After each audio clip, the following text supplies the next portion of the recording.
বক্তৃতা দেব না। যারা 17 এপ্রিল মানে না তারা মুক্তিযুদ্ধের পক্ষের লোক হতে পারে না। যারা ওই পাকিস্তানের এজেন্ট জিয়াউর রহমানকে নেতা মানতে চায়, ওই জিয়াউর রহমান তাজউদ্দিন সাহেবের নেতৃত্বে সরকারের একজন বেতনভোগী কর্মচারী হিসাবে যুদ্ধ করেছিল 9 মাস। আমরা মিথ্যে কথা বলি না। কোথায় ছিলেন জিয়াউর রহমান 48 থেকে 71? কোথায় ছিলেন জিয়াউর রহমান 71-এর 26শে মার্চ পর্যন্ত?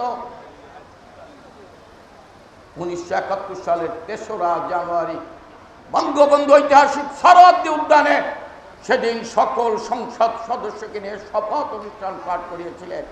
6 দফার ভিত্তিতে দেশের শাসনতন্ত্র হবে। সেদিন বঙ্গবন্ধু স্লোগান দিয়েছিলেন, আমার দেশ তোমার দেশ বাংলাদেশ। বঙ্গবন্ধু 1969 সালে 5ই ডিসেম্বর সরোয়ার্দীর মৃত্যুবার্ষিকীতে দাঁড়িয়ে বলেছেন, আজ থেকে পূর্ব পাকিস্তানের নাম বাংলাদেশ। একদিনে বাংলাদেশ হয়নি, হঠাৎ বাংলাদেশ হয়নি। তাই একজন মেজর হু দিল, হুইসাল বাজালো, আর বাংলাদেশ হয়ে গেল। যে মেজর এই অস্থায়ী সরকারের নেতৃত্বে মুক্তিযুদ্ধ করেছেন, বেতন নিয়েছেন। আজকে ওরা ইতিহাসকে বিকৃত করতে চায়।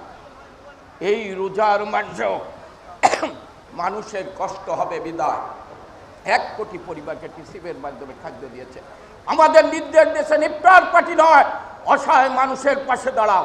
আর বিএনপি ইফতারের নামে উৎসব করেছেন, সাধারণ মানুষের পাশে দাঁড়ায়নি, ষড়যন্ত্র করছেন। আসুন মুজিবনগর দিবসে দাঁড়িয়ে আমরা শপথ নেই, যারা 17 এপ্রিল পালন করে না, যারা 7ই মার্চ বোঝে না, যারা স্বাধীনতার ঘোষণা বোঝে না, যারা হঠাৎ বাংলাদেশের কথা বলে, ওই জামাত বিএনপিকে আমরা প্রতিরোধ করব, প্রতিহত করব।